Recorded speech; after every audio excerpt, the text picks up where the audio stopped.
Bonjour. Aujourd'hui, nous allons aborder une notion qui est l'intervalle de R. De quoi s'agit-il? Eh bien, tous les nombres peuvent être représentés, les nombres réels peuvent être représentés sur un axe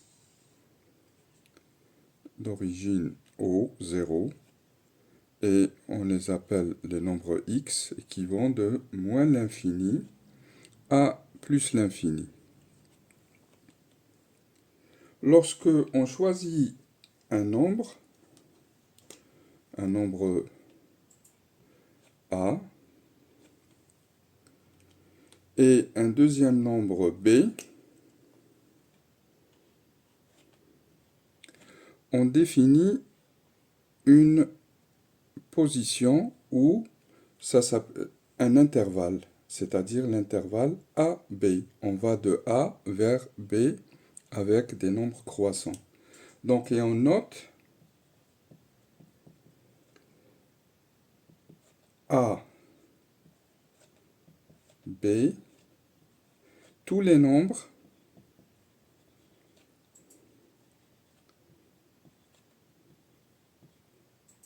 compris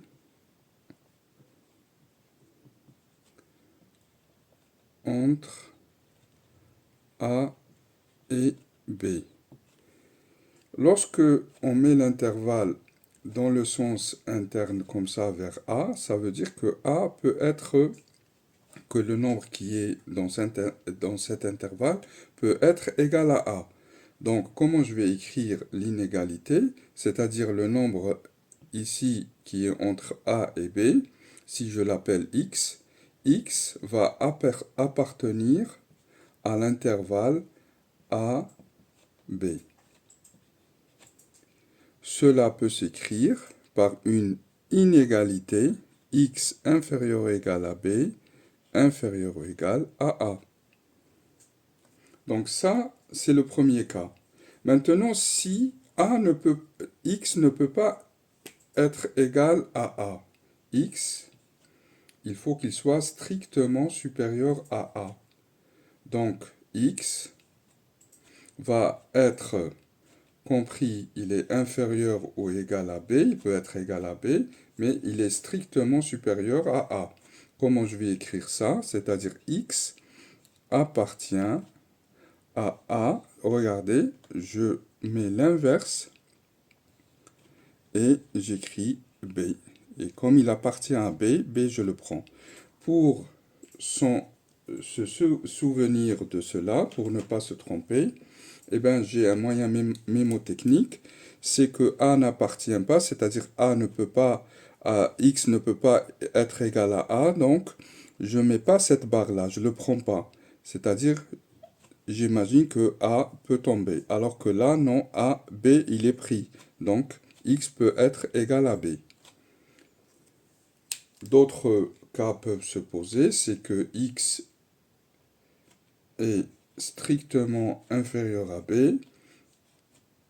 Là, regardez les cas possibles. Et là, X est strictement supérieur à A.